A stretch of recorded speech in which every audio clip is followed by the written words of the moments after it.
So this is Euro Pound analysis for Wednesday, the 11th of October. Now, what have we seen? We've seen prices from the start of the month trend upwards on the euro against the pound. We've had this little gap down, we've had the gap filled, and we've subsequently sold back down. Now, what have we seen? 89.45 is our current weekly pivot, and what we, I don't want to say that again. Prices have consolidated in and around at 89.45, our weekly pivot. So, where can we expect prices to go?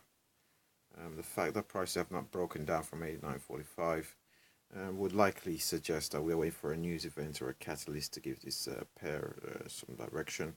We're currently doing Brexit negotiations, so I suppose there might possibly be some news coming out in regards to that, and the market participants are waiting for that. Now, if we have a look at the monthly chart, we can see prices have pushed up. We are in an uptrend. I don't think there's many people that would argue that we're in an uptrend of the euro against the pound, as can be seen by this trend line here that has been respected somewhat. The previous month to this, we did have a what could be termed a bearish engulfing candle, and we are seeing some retracement in the to the upside of the euro against the pound. So overall, on the high time frames, we are bullish. Let's go down to the weekly to see where we are. And on the weekly chart, as you can see, we've come down, almost tested the trend line, pushed up, and we've come down even more as we've had a pretty sizable retracements in relation to the low ATR on this currency pair. So we've seen the large candle to the downside, which was followed by, and when we do see, I did mention this in the previous video, but I'll mention it again here.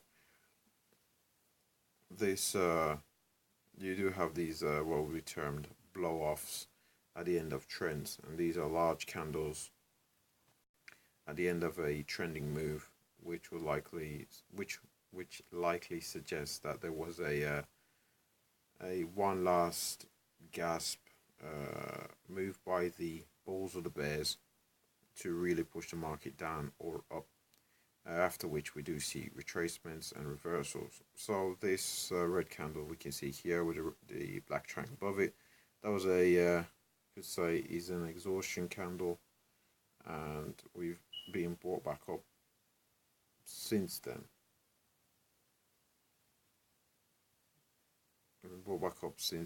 On the euro against the pound. So if I go down to the daily, see where we are. On the daily, we do like we're into a reversal. We've got strong candles closing near their highs.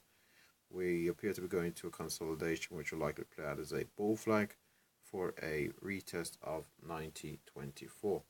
Now, if I go down to the execution time frame, let's see where we are. I'm looking at 90.24. Now, what I want to see is prices break above 89.45, possibly even go as high as 89.60, pull back down for a retest of from above of 89.45. Once we successfully hold that level, we'll be targeting 90.24, over which 91.42 would come into focus, but 90.24 would be the next upside target. Now, if we do break down from this 49.45, down beneath, we do have this was a 200 period moving average at 88.84. Beneath that, we've got 88.51, which was a previous pretty strong area of support and resistance. And a further breakdown from that, 88.20. This pair is pretty slow moving, so I don't expect it to reach the targets that I've mentioned within the next trading session. Well, within this trading session of the 11th of October. So I think that should successfully conclude it. If we break above and hold 89.45, I'll be looking to take longs all the way up to 90.24. Then I'll wait to see how prices react. And if we do break down from 89.45, I'll be looking at 200 period moving average and 88.50 as possible levels to trade towards. So that should wrap up the Euro Pound analysis. Before I go, LCS, like, comment, subscribe. Thanks for watching.